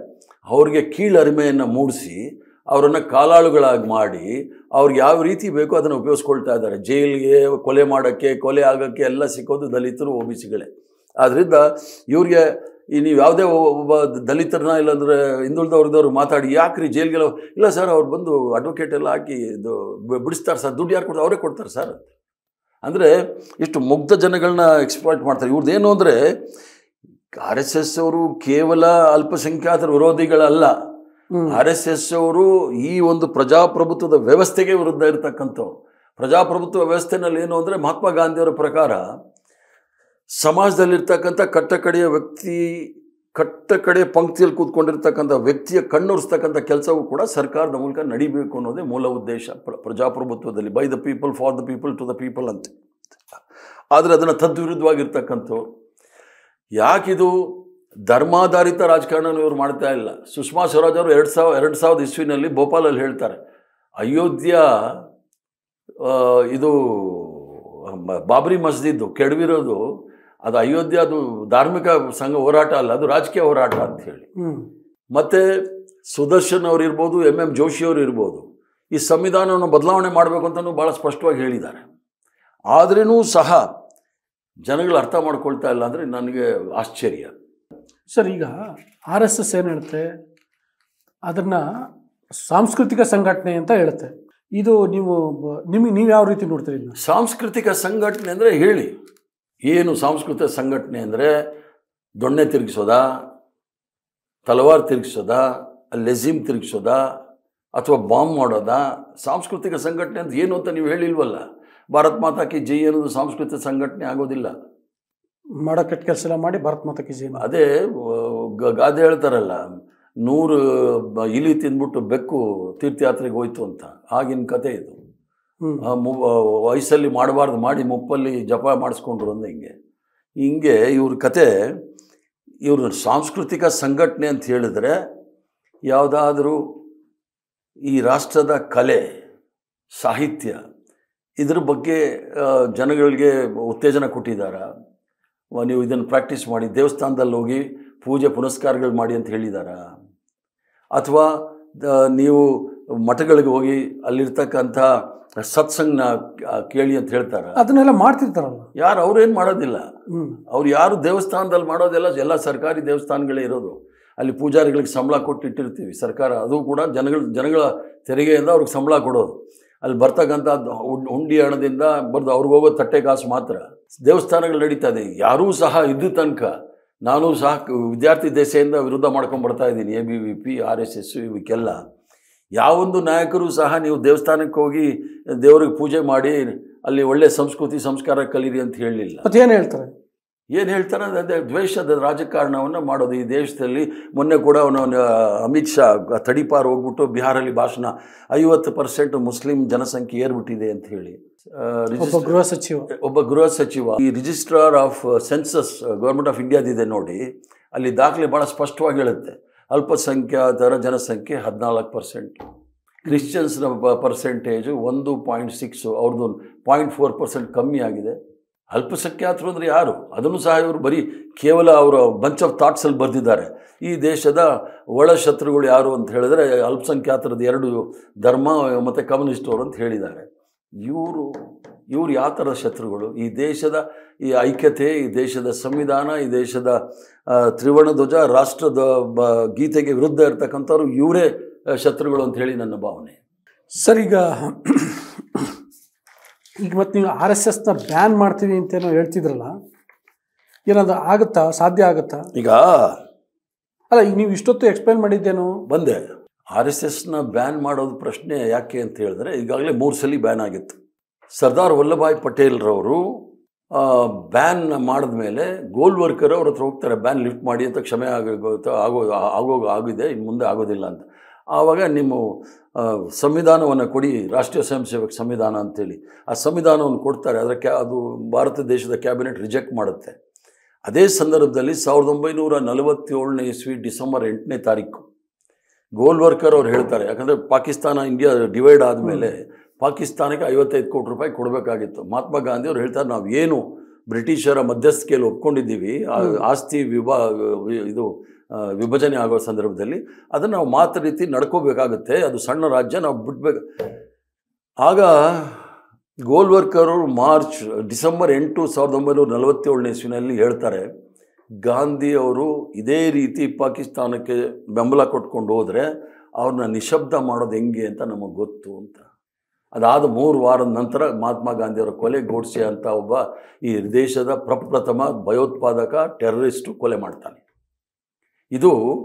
ಇವೆಲ್ಲ ಇರುವಾಗ ಅದಾದ ನಂತರ 75 ಇಂದಿರಾ ಗಾಂಧಿಯವರು ಎಮರ್ಜೆನ್ಸಿನಲ್ಲಿ ಬ್ಯಾನ್ ಮಾಡಿದರು. ಯಾಕಂದರೆ ಜಯಪ್ರಕಾಶ್ ನಾರಾಯಣ್, ಅಟಲ್ ಬಿಹಾರಿ ವಾಜಪೇಯಿ ಇವರೆಲ್ಲ ಸುಪ್ರೀಂ ಕೋರ್ಟು ಇಂದಿರಾ ಗಾಂಧಿಯವರ ಕೇಸಲ್ಲಿ ಸ್ಟೇ ಮಾಡಿದ್ದು ಪ್ರಧಾನಮಂತ್ರಿ ಸ್ಥಾನದಲ್ಲಿ ಉಳ್ಕೊಳ್ಳೋಕ್ಕೆ, ಮತ್ತು ಪಾರ್ಲಿಮೆಂಟು ಮೆಂಬರ್ಶಿಪ್ಪಿಂದ ಅವರು ಡಿಸ್ಕ್ವಾಲಿಫೈ ಆಗಿದ್ದರು, ವೋಟಿಂಗ್ ರೈಟ್ ಕಿತ್ತಾಕ್ಬಿಟ್ಟಿದ್ರು. ಸ್ಟೇ ಮಾಡದೆ ನೀವು ಕಂಟಿನ್ಯೂ ಆಗಿ ವೋಟಿಂಗ್ ರೈಟ್ ಇಲ್ಲ ಅಂತ ಸ್ಟೇ ಮಾಡಿದ್ದಕ್ಕೆ ರಾಮಲೀಲಾ ಮೈದಾನದಲ್ಲಿ ಸಭೆ ಮಾಡಿ ಜಯಪ್ರಕಾಶ್ ನಾರಾಯಣ್, ಅಟಲ್ ಬಿಹಾರಿ ವಾಜಪೇಯಿ, ಜಾರ್ಜ್ ಫರ್ನಾಂಡಿಸ್ ಇವರೆಲ್ಲ ಮಿಲಿಟ್ರಿಗೆ ಕಾಲ್ ಕೊಡ್ತಾರೆ, ರಿವೋಲ್ಟ್ ಆಗಿ ಅಂಥೇಳಿ. ರಿವೋಲ್ಟ್ ಆಗಿ ಅಂತ ಮಿಲಿಟ್ರಿಗೆ ಕಾಲ್ ಕೊಡ್ತಾರೆ. ತದನಂತರ ಎಲ್ಲ RSS ಕಾರ್ಯಕರ್ತರು ಇಂದಿರಾ ಗಾಂಧಿ ಅವ್ರ ಮನೆ ಮುತ್ತಿಗೆ ಹಾಕಿ ಅವ್ನು ಹೊರಗಡೆ ಬಿಡೋದು ಬೇಡ ಅಂಥೇಳಿ. ಇದೇನು ಪಾಕಿಸ್ತಾನನ ಅಥವಾ ಬೇರೆ ಯಾವುದಾದ್ರೂ ಆಫ್ರಿಕನ್ ಕಂಟ್ರಿನ? ಆಗ ಇಂದಿರಾ ಗಾಂಧಿಯವರು ಇವ್ರು ಹೇಳ್ತಾರೆ ಸಂವಿಧಾನದ ವಿರೋಧಿ ಮಾಡಿಬಿಟ್ಟಿದ್ದಾರೆ ಅಂತ. ಆರ್ಟಿಕಲ್ 352ನಲ್ಲಿ ಭಾಳ ಸ್ಪಷ್ಟವಾಗಿದೆ, ಇಂಟರ್ನಲ್ ಡಿಸ್ಟರ್ಬೆನ್ಸ್ ಅಂದರೆ ಹೊರಗಡೆ ಎಕ್ಸ್ಟರ್ನಲ್ ಡಿಸ್ಟರ್ಬೆನ್ಸು, ಹೊರಗಡೆಯಿಂದ ಆಪತ್ತಿದ್ದರೆ, ಒಳಗಡೆನೂ ರಿವೋಲ್ಟ್ ಇದ್ದರೆ ನಾವು ಎಮರ್ಜೆನ್ಸಿ ತರ್ಬೋದು ಅಂತ ಆರ್ಟಿಕಲ್ 352ನಲ್ಲಿದೆ. ಯಾವಾಗ ಇವರು ಮನೆಯನ್ನು ರೈಡ್ ಮಾಡಬೇಕು ಅಂದರೆ ಆಗ ಇಂದಿರಾ ಗಾಂಧಿಯವರು ಈ ದೇಶವನ್ನು ಬಚಾವ್ ಮಾಡ್ತಾರೆ. ಆಗೊಂದ್ಸಲಿ ಬ್ಯಾನ್ ಆಗುತ್ತೆ. ಆಮೇಲೆ ಬಾಬರಿ ಮಸ್ಜಿದ್ ಬಿದ್ದೋ ಸಂದರ್ಭದಲ್ಲಿ ಬ್ಯಾನ್ ಆಗುತ್ತೆ. ಈ ಬ್ಯಾನ್ ಆಗುವಾಗಲೂ ಕೂಡ ಇವರೆಲ್ಲ ಕ್ಷಮಾಪಣೆ ಕೊಟ್ಟೇ ಬಂದಿರೋರು.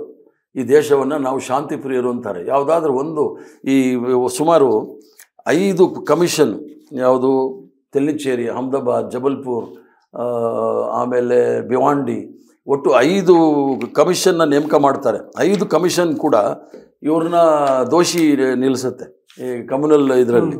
ಆದ್ದರಿಂದ ಅವು ಎಲ್ಲವರಲ್ಲೂ ಸಹ ಇದ್ರೇನೂ ಕೂಡ ನಾವು ಪ್ರಜಾಪ್ರಭುತ್ವದೆಲ್ಲರಿಗೂ ಅವಕಾಶ ಕೊಡಬೇಕು ಅಂತ ಈ ದೇಶದಲ್ಲಿ ಏನೂ ಮಾಡಿಲ್ಲ. ಅದನ್ನೇ ಇವರು ದುರುಪಯೋಗ ಪಡಿಸ್ಕೊಂಡು ಈ ರೀತಿ ಮಾಡ್ತಾ ಇರೋದು. ಒಂದು ಗುಂಪಿಗೆ ಅಥವಾ ಒಂದು ಸೆಕ್ಷನ್ಗೆ ಏನಂತಾರೆ, ಒಂದು ರೀತಿಯ ಭಯದ ವಾತಾವರಣ ಸೃಷ್ಟಿ ಮಾಡಿದ್ದಾರೆ. ಅವ್ರಿಗೆ ಮನೆ ಕೊಡೋಂಗಿಲ್ಲ, ಅವ್ರ ಜೊತೆ ವ್ಯಾಪಾರ ಮಾಡೋಂಗಿಲ್ಲ. ಸ್ವತಂತ್ರ ಭಾರತಕ್ಕೆ ಹೋರಾಟ ಮಾಡುವಾಗ ಎಲ್ಲರೂ, ಎಲ್ಲ ಧರ್ಮದವರು, ಎಲ್ಲ ಜಾತಿಯವರು ಸೇರಿದ್ದಾರೆ, ಎಲ್ರಿಗೂ ಸಹ ಹಕ್ಕಿದೆ. ಅದರ ವಿರುದ್ಧವಾಗಿ ಹೋಗ್ತಾ ಇರೋ ಸಂದರ್ಭದಲ್ಲಿ ಏನು ಮಾಡಬೇಕು ಅಂತ ನೀವೇ ಹೇಳಿ. ಯಾಕಂದರೆ ಅದನ್ನು ಇವ್ರು ಯಾರೂ ಹೇಳ್ತಾ ಇಲ್ಲ ಯಾಕೆ ಹಿಂಗೆ ಆಗ್ತಾ ಇದೆ ಅಂಥೇಳಿ. ಆದ್ದರಿಂದ ಇವರು ಹಿಂದೆ ಇತಿಹಾಸ ನೋಡಿದಾಗ ಭಾಳಷ್ಟು ಗಲಭೆಗಳು ಮಾಡಿರ್ತಕ್ಕಂಥ ವಿಚಾರದಲ್ಲಿ ಅದಕ್ಕೋಸ್ಕರ ನಾವು ಹೇಳ್ತಾ ಇರೋದು, ಈಗ ಅಧಿಕಾರದಲ್ಲಿ ಇದ್ಕೊಂಡು ಸಿ ಜೆ ಅವ್ರ ಮೇಲೆ ಸಿ ಜೆ ಮೇಲೆ ಶೂ ಹಾಕ್ತಾರಲ್ಲ ಆ ನ್ಯಾಯಾಧೀಶರ, ಮಾಜಿ ನ್ಯಾಯಾಧೀಶರ ಭಾಳ ಬಂದು ಹೇಳ್ತಾರೆ, ಈ ಅಣ್ಣಾ ಹಜಾರೆ ಇವ್ರಿಗೆಲ್ಲ ಇವ್ರ ಜೊತೆಗಿದ್ದವರು ಆ ಶೂ ಬಿಸಾಕಿದ ಬಗ್ಗೆ ಒಂದೇ ಒಂದು ಮಾತಾಡೋದಿಲ್ಲ. ಯಾಕೆ? ಒಬ್ಬ ದಲಿತ ಸಮಾನತೆಯ ಪರ ಇದ್ದಂಥವನ ಬಗ್ಗೆ ನಿಮ್ಗೆ ಆ ಕಾಳಜಿ ಇದ್ದರೆ ಏನು ಮಾಡ್ತೀರಿ ನೀವು? ಆದ್ದರಿಂದ ಇವೆಲ್ಲ ನಡೀತಾ ಇರೋ ಸಂದರ್ಭದಲ್ಲಿ ಆಗಲೂ ಸಹ ಎಮರ್ಜೆನ್ಸಿ ಬರಬೇಕಂದ್ರೆ ಚೀಫ್ ಜಸ್ಟಿಸ್ ಮೇಲೆ ಹಲ್ಲೆ ಆಗಿತ್ತು. ಲಲಿತ್ ನಾರಾಯಣ್ ಮಿಶ್ರಾ ಪಟ್ನಾದಲ್ಲಿ ರೈಲ್ವೆ ಮಿನಿಸ್ಟ್ರಿದವ್ರನ್ನ ಕೊಲೆ ಆಯಿತು. ಇವೆಲ್ಲ ನೋಡ್ಬಿಟ್ಟೆ ಎಮರ್ಜೆನ್ಸಿ ಯಾವಾಗ ಮಾಡಿದ್ದು. ಈಗಲೂ ಅದೇ ರೀತಿ ಹೋಗ್ತಾ ಇದೆ. ಚೀಫ್ ಜಸ್ಟಿಸ್ ಮೇಲೆ ಶೂ ಬಿಸಾಕ್ತಾರೆ ಅಂತ ಹೇಳಿದ್ರೆ ಅವ್ರು ದೊಡ್ಡತನ ತೋರಿಸಿದ್ದಾರೆ ಗವಾಯ್ ಸಾಹೇಬರು. ಆದರೆ ಕೋರ್ಟ್ ವ್ಯವಸ್ಥೆ ಏನಿದೆ ನೋಡಿ, ಅವ್ರು ಇನ್ನೂ ಮೀನಾ ಮೇಷ ಎಣಿಸ್ತಾ ಇದ್ದಾರೆ ಆ ಅಡ್ವೊಕೇಟ್ನ ಬಗ್ಗೆ ಕ್ರಮ ತೆಗೆದುಕೊಳ್ಳಲಿಕ್ಕೆ. ಏನಾಗೋಗುತ್ತೆ ಈ ದೇಶದಲ್ಲಿ? ಸಂವಿಧಾನ ಇದೆ, ಆಗೋಗ್ಲಿ. ಯಾಕಂದರೆ ಬ್ರಿಟಿಷರಿಗೆ ಗುಲಾಮ್ಗಿರಿ ಮಾಡಿಕೊಂಡು ಸ್ವತಂತ್ರ ವಿರುದ್ಧ ಇದ್ದವರೇ ಇವತ್ತು ಅಧಿಕಾರದಲ್ಲಿದ್ದಾರೆ. ಮುಂದೆ ಬರ್ತಕ್ಕಂಥ ದಿನಗಳಲ್ಲಿ ಯುವಕರು ಯಾರು ಬ್ರಿಟಿಷರ ಜೊತೆ ಇದ್ದರು, ಸ್ವತಂತ್ರ ಹೋರಾಟದ ವಿರುದ್ಧ ಇದ್ದರು, ಅವರಿಂದ ಹೋರಾಟ ಮಾಡೋಕ್ಕೆ ಪ್ರಾರಂಭ ಆಗಬೇಕಾಗತ್ತೆ. ಅಲ್ಲ, ಈಗ ನೋಡಿ ಪರಿಸ್ಥಿತಿ ಕೈ ಮೀರ್ತದೆ ಅಂತ ಅನಿಸ್ತಾ ಇಲ್ಲ. ಒಂದು ನೀವೇ ಹೇಳ್ದಂಗೆ CJI ಮೇಲೆ ಶೂ ಎಸೆದಿದ್ದಾರೆ. ಹೌದು. ಇನ್ನೊಂದು ಕಡೆ ಅಲ್ಲಿ ಒಬ್ಬ IPS ಅಧಿಕಾರಿ ಹರಿಯಾಣದಲ್ಲಿ ಪೂರನ್ ಕುಮಾರ್ ಆತ್ಮಹತ್ಯೆ ಕಾರಣ ಆಗ್ತಾರೆ. ಯಾಕೆ ಕಾರಣ ಆಗ್ತಾರೆ? ಅವ್ರ ಮೇಲೆ ಅಂತ ಪ್ರೆಸರ್ ಅನ್ನ ತರ್ತಾರೆ. ಅಲ್ಲಿ ಉತ್ತರ ಪ್ರದೇಶದಲ್ಲಿ ಅಲ್ಲಿ ಒಬ್ಬ ದಲಿತನ ಹತ್ಯೆ ಆಗುತ್ತೆ, ಮಾಬ್ ಲಿಂಚಿಂಗ್ ಅದು. ಇಲ್ಲಿ ಒಬ್ಬ ದಲಿತ ಸಚಿವ ಸರ್ಕಾರಿ ಜಾಗದಲ್ಲಿ, ಸರ್ಕಾರಿ ಶಾಲೆಗಳಲ್ಲಿ RSS ಚಟುವಟಿಕೆ ಮಾಡಬೇಡಿ ಅಂತ ಹೇಳಿದ್ದೇ ದೊಡ್ಡ ಅಪರಾಧ ಆಗುತ್ತೆ. ಇವೆಲ್ಲ ಏನಾಗುತ್ತೆ? RSS ಅಲ್ಲ, ಇನ್ನು ಕರ್ನಾಟಕ ರಾಜ್ಯದ ನೀವು ಹೆಸರು ಹೇಳ್ತಲ್ಲ, ನಾನು ಹೆಸರು ಹೇಳ್ತಾ ಇದ್ದೀನಿ. ಪ್ರಿಯಾಂಕಾ ಖರ್ಗೆ ಅವ್ರು ಹೇಳಿದ್ದೇನು ಅಂದರೆ, ಸರ್ಕಾರಿ ಜಾಗ, ಶಾಲೆ, ಕಾಲೇಜು ಮೈದಾನದಲ್ಲಿ ಏನಾದರೂ ಕಾರ್ಯಕ್ರಮ ಮಾಡಿದ್ರೆ ನೀವು ಪರ್ಮಿಷನ್ ತೆಗೆದುಕೊಳ್ಬೇಕು. ಒಂದು ಪೊಲೀಸ್ ಪರ್ಮಿಷನ್ ತಗೋಬೇಕು, ಇಲ್ಲಾಂದರೆ ಬೆಂಗಳೂರು ಸಿಟಿ ಆದರೆ ಕಾರ್ಪೊರೇಷನ್ ಕಮಿಷನರಿಂದ ಎರಡರ ಹತ್ರ ಪರ್ಮಿಷನ್ ತಗೋಬೇಕು. ತಪ್ಪೇನಿದೆ? ನಾಳೆ ದಿನ ಏನಾದರೂ ಆಯಿತು ಅಂದರೆ ಜವಾಬ್ದಾರಿ ಯಾರು? ಆ ಸ್ಕೂಲ್ ಮೇಟ್ಸ್ನ ಹೋಗಿ ಇಡ್ತೀರಾ? ಇವ್ರುಗಳು ತಾನೇ ಲಾಠಿ ತಿರುಗಿಸೋದು, ತಲ್ವಾರ್ ತಿರುಗಿಸೋದು, ಅಲ್ಲಿ ವಿಷ ತುಂಬೋದು ಇವರೇ ತಾನೇ. ಯಾರಾದರೂ ತಲೆ ಕೆಟ್ಟವ್ರು ಏನಾದರೂ ಮಾಡಿದ್ರೆ ಏನು ಮಾಡ್ತೀರಿ? ಈಗ ಇಷ್ಟೆಲ್ಲ ಇದ್ದು ಒಬ್ಬ is A advocate on record ಅಲ್ಲಿ ಸುಪ್ರೀಂ ಕೋರ್ಟಲ್ಲಿ, ಅವನು ಶೂ ಬಿಸಾಕಿದ್ರೆ ಅವನ ಮೇಲೆ ಕ್ರಮ ತೆಗೆದುಕೊಳ್ಳಲ್ಲ ಅನ್ನೋ ವ್ಯವಸ್ಥೆ, ಆ ಸ್ಥಿತಿಗೆ ನಾವು ಬಂದಿರುವಾಗ ನಾಳೆ ದಿನ ಶಾಂತಿ ಕದ್ಲೊಡ್ದಿಲ್ಲ ಅನ್ನೋದು ಏನು ಗ್ಯಾರಂಟಿ ಸರ್? ಈ ಥರದ ಬೆಳವಣಿಗೆಗಳಾಗ್ತಿದೆ. CJI ಮೇಲೆ ತೋರೋದ್ರಿಂದ ಪ್ರಿಯಾಂಕ್ ಖರ್ಗೆ ಅವರಿಗೆ ಪ್ರಕರಣದವರೆಗೆ ಇಷ್ಟೆಲ್ಲ ಆಗ್ತಿರೋದಂತ ನಿಮ್ಮ ಪ್ರಕಾರ ಏನು RSSನ ಬ್ಯಾನ್ ಮಾಡಬೇಕಾದಂಥ ಪರಿಸ್ಥಿತಿ ಬರ್ತಿದೆಯಾ? ಅಲ್ಲ, ಈಗ ಈ ರಾಷ್ಟ್ರದಲ್ಲಿ ಏನೇನು ಕಾನೂನು ಇದೆ ನೋಡಿ, ಆ ಕಾನೂನಿನ ರೀತಿ ಕ್ರಮ ಕೈಗೊಳ್ಬೇಕಾಗತ್ತೆ. ಯಾಕಂದರೆ ನಿಮ್ಗೆ ಹೇಳಿದೆ ನಾನು ಸ್ವಲ್ಪ ಡೀಟೇಲು. ಭಿವಾಂಡಿನಲ್ಲಿ 1971ರಲ್ಲಿ ತಲ್ಲಿಸೇರಿ, ಜಮ್ಶೆಡ್ಪುರಲ್ಲಿ 79 ಮತ್ತು ಈ ತಲ್ಲಿಸೇರಿನಲ್ಲಿ ಇವೆಲ್ಲ 69ರಲ್ಲಿ ಜಬಲ್ಪುರ್, ಇವೆಲ್ಲ ನಡ್ಕೊಂಡೇ ಬಂದಿದೆ. ಇವೆಲ್ಲ ಮಾಡಿಸಿರೋದು ಇವರೇ, RSS ಅಂತಲೇ ಆ ಕಮಿಷನ್ಗಳು ಹೇಳಿರುವಾಗ ನಾವೀಗ ಅವ್ರ ಅಧಿಕಾರದಲ್ಲಿದ್ದಾರೆ. CJIಗೆ ರಕ್ಷಣೆ ಇಲ್ಲ ಅಂದಮೇಲೆ ಜನಸಾಮಾನ್ಯರಿಗೆ ಎಲ್ಲಿ ರಕ್ಷಣೆ, ನ್ಯಾಯ ಎಲ್ಲಿ ಸಿಗುತ್ತೆ? ಜಾರ್ಖಂಡ್ ಹೈಕೋರ್ಟ್ ಚೀಫ್ ಜಸ್ಟಿಸ್ಗೆ ಒಬ್ಬ ಅಡ್ವೊಕೇಟ್ ಹೇಳ್ತಾನೆ, ಡೋಂಟ್ ಕ್ರಾಸ್ ದ ಲಿಮಿಟ್ ಅಂತ. ಅಂದರೆ ಏನು ಅರ್ಥ? ಸಂವಿಧಾನಕ್ಕೆ ನಾವು ಗೌರವ ಕೊಡೋದಿಲ್ಲ ಅಂತ ಹೇಳಿ. ಆ ಮಹಾನ್ ಭಾವ ಯಾರೋ ಮಾಜಿ ನ್ಯಾಯಾಧೀಶ ಭಾಳ ಗಿಣಿ ಮಾತುಗಳು ಹೇಳ್ತಾ ಇರ್ತಾರೆ. ಇನ್ನೂ ಯಾಕೆ ಬಾಯ್ಬಿಟ್ಟಿಲ್ವಂತೆ? ಯಾಕಂದರೆ ಇವ್ರು ಕೂತಿದ್ದಾಗ ಮಾತ್ರ ಈ ಸುಪ್ರೀಂ ಕೋರ್ಟ್ ಚೆನ್ನಾಗಿತ್ತಂತ. ಅಟ್ಲೀಸ್ಟು ಅವ್ರದ್ದೇ ಫೆಟರ್ನಿಟಿಗೆ ಈ ಥರದೊಂದು ದಾಳಿ ಆಗಿದೆ ಅನ್ನೋ ಕಾರಣಕ್ಕೋಸ್ಕರನಾದ್ರೂ ಬಾಯ್ಬಿಡ್ಬೇಕಿತ್ತಲ್ಲ. ಬಾಯ್ಬಿಡ್ಬೇಕಾಗ್ತೇನೆ, ಇದುವರೆಗೂ ಬಾಯ್ಬಿಟ್ಟಿಲ್ಲ. ಸೊ ಇಂಥವ್ರದ್ದೆಲ್ಲ ಇವರೆಲ್ಲ ಆಗಿರೋದು ಈ ದೇಶದ ದುರಂತ ಅಷ್ಟೇ. ಇನ್ನು ಎಷ್ಟೆಷ್ಟು ಜನ ಇದೆ. ಯಾರೋ ನೀವು ರಾಜಸ್ಥಾನ್ ಹೈಕೋರ್ಟ್ ಜಡ್ಜ್ ಒಬ್ಬರು ಹೇಳಿದರು, ನವಿಲ್ಗಳು 2 ಕಣ್ಣು ನೀರು ಒಟ್ಟಿಗಾದರೆ ಅದು ಮರಿ ಹಾಕುತ್ತೆ ಅಂತ. ಅಲಹಾಬಾದ್ ಹೈಕೋರ್ಟಲ್ಲಿ ಯಾರೋ ಒಬ್ಬರು ಜಡ್ಜ್ ಹೇಳಿದ್ರು, ಅದು ಇಂಪೀಚ್ಮೆಂಟ್ ಇದೆ ಪಾರ್ಲಿಮೆಂಟಲ್ಲಿ, ಅಲ್ಪಸಂಖ್ಯಾತರ ಹೆಸರೆತ್ಕೊಂಡು ಅವರು ದೇಶಕ್ಕೆ ಮಾರ್ಗ ಅಂತೆಲ್ಲ ಹೇಳಿದ್ರು. ಯಾವುದೋ ಒಬ್ಬ ಹೈಕೋರ್ಟ್ ಜಡ್ಜ್ ಮನೆಯಲ್ಲಿ 500 ಕೋಟಿ ಸಿಕ್ಕಿದೆ, ಅದು ಯಾರ್ದು ಅಂತ ಎದುವರೆಗೂ ಹೇಳ್ತಾ ಇಲ್ಲ ನೀವು. ನಂದೇನು ಅಂದರೆ ದೇಶದ ಸ್ಥಿತಿ ಏನು ಬಂದಿದೆ ಅಂದರೆ, ದೇಶದ ಪ್ರಧಾನಮಂತ್ರಿ ಡಿಗ್ರಿ ಸರ್ಟಿಫಿಕೇಟ್ ಇಲ್ಲ. ಈ ದೇಶದ ಮುಂಚೂಣಿ ಪ್ರಪಂಚದೇ ದೊಡ್ಡ ಸಂಘಟನೆ, ಶ್ರೀಮಂತ ಸಂಘಟನೆ, ಅದಕ್ಕೂ ರಿಜಿಸ್ಟ್ರೇಷನ್ ಸರ್ಟಿಫಿಕೇಟ್ ಇಲ್ಲ. ಅಂದರೆ ಇವ್ರದ್ದು ಹುಟ್ಟೇನು ಅಂತ ಯಾರಿಗೂ ಸಹ ಗೊತ್ತಿಲ್ಲ, ನಿಗೂಢ. ಆದ್ದರಿಂದ ಈ ನಿಗೂಢ ರಹಸ್ಯ ಈಚೆ ಬರಬೇಕು ಅಂದರೆ ರಿಜಿಸ್ಟ್ರೇಷನ್ ಆಗಬೇಕು ಅಂತ. Thank you sir. ವೀಕ್ಷಕರೇ, ಇಷ್ಟೊತ್ತು RSSನ ನಿಗೂಢತೆ ಬಗ್ಗೆ, ಅದು ಹೇಗೆ ಅಪಾಯಕಾರಿ ಅನ್ನೋದ್ರ ಬಗ್ಗೆ, ಹೇಗೆ ಸಂವಿಧಾನ ವಿರೋಧಿ ಅನ್ನೋದ್ರ ಬಗ್ಗೆ BK ಹರಿಪ್ರಸಾದ್ ಅವರು ಭಾಳ ವಿವರವಾಗಿ ಹೇಳಿದ್ದಾರೆ. ವಿಡಿಯೋ ಇಷ್ಟ ಆಗುತ್ತೆ ಅಂತ ನಾನು ಭಾವಿಸಿದ್ದೀನಿ. ಹಾಗಾಗಿ ನಿಮಗೆ ರಿಕ್ವೆಸ್ಟ್ ಮಾಡ್ತೀನಿ, ನೀವು ವಿಡಿಯೋ ಇಷ್ಟ ಇದ್ದರೆ ವಾರ್ತಾಭಾರತಿಯನ್ನು ಸಬ್ಸ್ಕ್ರೈಬ್ ಮಾಡಿ, ಲೈಕ್ ಮಾಡಿ, ಶೇರ್ ಮಾಡಿ, ಬೆಲ್ ಬಟನ್ ಪ್ರೆಸ್ ಮಾಡಿ, ಜೊತೆಗೆ ನಿಮ್ಮ ಅಭಿಪ್ರಾಯವನ್ನು ಕೂಡ ಹಂಚಿಕೊಡಿ. Thank you.